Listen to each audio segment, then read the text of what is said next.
There is racial insensitivity. People have to be made aware of what other people feel like, what insults them, what is demeaning to them.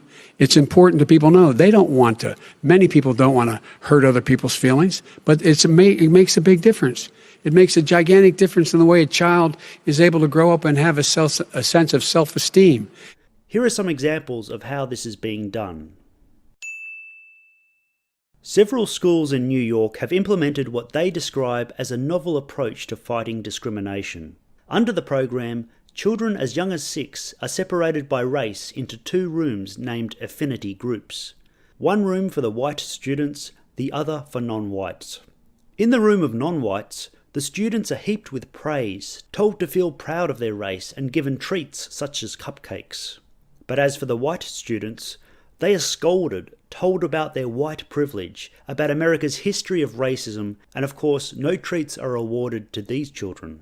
Parents have claimed that this program deliberately instills in white children a strong sense of guilt about their race. Some kids come home in tears saying, "I'm a bad person." A parent noted, 100% of the curriculum is what whites have done to other races. Parents, moreover, say the classroom segregation only breeds resentment. Younger children, for instance, feel left out when the kids of colour come back to the main classroom munching on cupcakes they were given in their affinity group. The program is run by Anshu Wahi, who's held the title of Director of Diversity at Bank Street since 2013. Wahi believes even white babies display signs of racism, so she encourages parents to talk to their kids about race as early as kindergarten, making them hyper-aware of racial differences and to examine their whiteness. Azimuth Clark writes, "I'm almost done with Crucible, and I'm blown away. So many times I found myself in your shoes while reading the book. You brought up white people who act like another race of people, particularly when they're young. So you brought up that group of white people, and he writes, I was one of those people. I started talking like I was from the inner city. I started wearing my pants hanging off of my ass. I tortured my single mother to buy me expensive clothes because I saw anti-whites wearing them and I wanted to be cool. That was also around the time I started getting interested in girls, and I used being one of those kinds of white people to try to get the girls. The saddest part is it actually worked. The women here are programmed to seek out anti-white men to mate with. So I guess this would be later in life you're talking about now, but since youth. Having no real male role model in my life, I turned to sports and entertainment, and now my heroes were anti-whites who didn't share my biospirit. Growing up not feeling like there was a place in society for me. After all, I had just spent several years learning that it was the white man who killed all the peaceful non-whites in the Americas.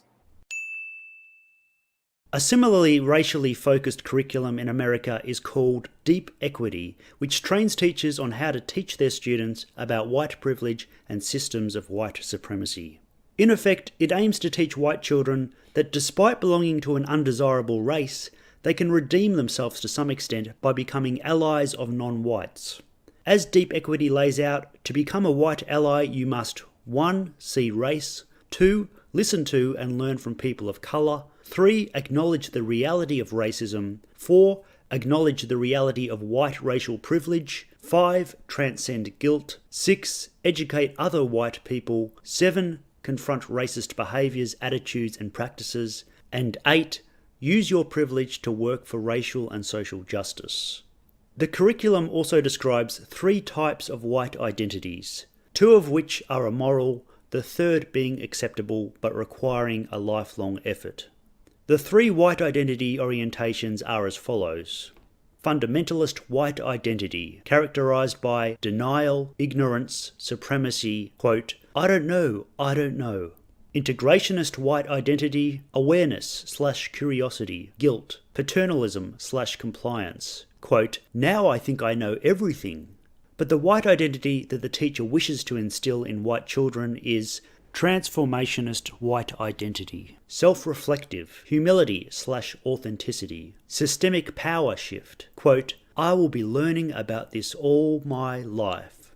And slide, deep equity orders teachers to explicitly reject and resist parents and other outsiders who take issues with the curriculum's content. It explains, as leaders for systemic equality, we must explicitly reject and resist any attempts by anyone in our school district or in the larger community who claims that educational disparities are caused only by poverty. A high school teacher in Normand High School in Oklahoma gave a lecture during a class dealing with racial tensions in America. A student secretly recorded the lecture, which began with the teacher playing a video which showed a man holding a globe and applying whiteout over a country to illustrate what white people have done to non-white nations. Because this one comes with whiteout, a race already existing and thriving regions so that you can visit them, reclaim them, and then rename them after yourself, all while redefining what the word discover means. Check it out. Colonialism. The teacher then went on to make the claim that to be white is to be racist, period. To be white is to be racist, period. The student who recorded the clip told the press, I felt like he was encouraging people to kind of pick on people for being white. It was the evil white man who traveled to Africa and rounded up all those poor people with sickness and chains, enslaving them because they're too lazy, because the white people were too lazy to, we'll just say, mind their own crops. I was taught our explorers were murderers and genocidal. That's what we all were taught. Think of the pain that this little boy had learning that our little girls have learning that about their people, that this is who and what they are, that this is who and what they come from, that there is some demonic seed inside of them that they have to corrupt, that they have to white flight into marring their flesh, into taking non-white partners, into not producing white children. This is the outcome of this. And, you know, we mentioned, and I'll read the last little part of this here. We mentioned that Biden, during the first debate with Trump, mentioned that we have to have all of these anti-white classes so that we, meaning white people, know how non-white people's feelings get hurt by certain things we might say or how society is a certain way. Well, if it holds true for them, you piece of shit, if it holds true for them, it holds true for us.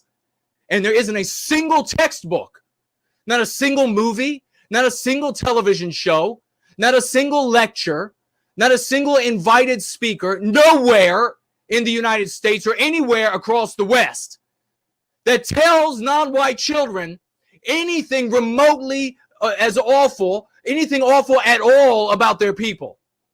Only us, only our white babies. Every day, from cartoons we were shared the book of the gentleman earlier in the show, little cartoon books where there are only a couple words on each page, all the way up through our adulthood. The same exact thing holds true for us. You absolutely rancid piece of shit. Anti-whites are absolute demons from hell. He absolutely knows. This is what I try to tell you all. These are not decent people. This is what I discovered when I was in junior high school. This is the horror that set in on me when I was in 7th grade. That these were not good-meaning people. These were not people accidentally doing this to us.